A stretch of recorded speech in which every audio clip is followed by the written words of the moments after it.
মালদা জেলায় যে দুদিনের যে অকাল বৃষ্টি তাতে কিন্তু ক্ষতিগ্রস্ত হয়েছে এই মালদার গোটা ব্লকের আলু চাষিরা।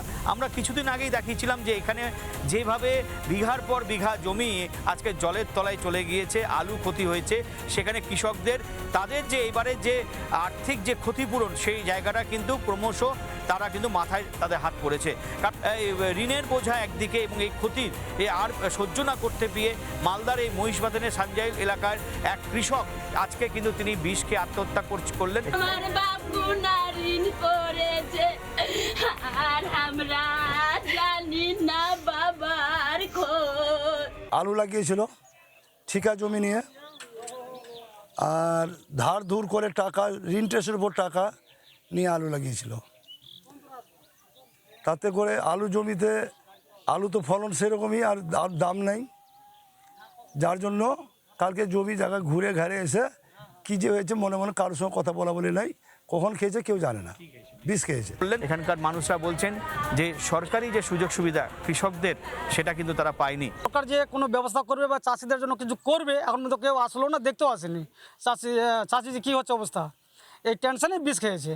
কারণ এলাকায় এইবারে যে বৃষ্টি, সেই বৃষ্টিতে প্রচুর ক্ষতি হয়েছে চাষিদের, আলু চাষিদের, এবং সেই চাষিরা আজকে সমস্যায় পড়েছেন যে তাদের বিঘার পর বিঘা আলু জমি আজকে এইভাবেই জলের তলায় চলে গেল। প্রচুর ক্ষতি হলো, আলুর অর্ধেক অংশ আজকে তারা পচে গেছে, দামও পাচ্ছে না। যেখানে 700-800 টাকা বস্তা, সেই বস্তা আজকে 150, 200, 300 টাকা এসে নেমে পড়েছে। প্রধানমন্ত্রীর ফসল বীমা যোজনা চালু থাকতো তাহলে চাষিকে আত্মহত্যা করতে হতো না, ক্ষতিপূরণ পুরো পেত।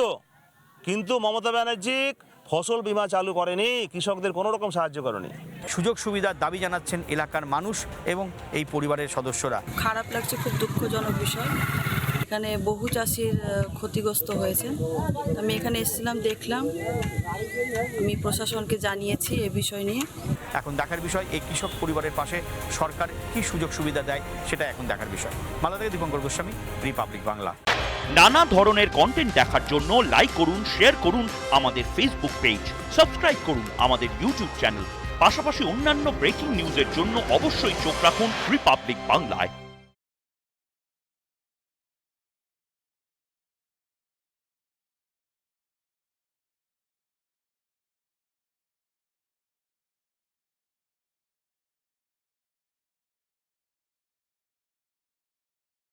নানা ধরনের কন্টেন্ট দেখার জন্য লাইক করুন, শেয়ার করুন আমাদের ফেসবুক পেজ, সাবস্ক্রাইব করুন আমাদের ইউটিউব চ্যানেল।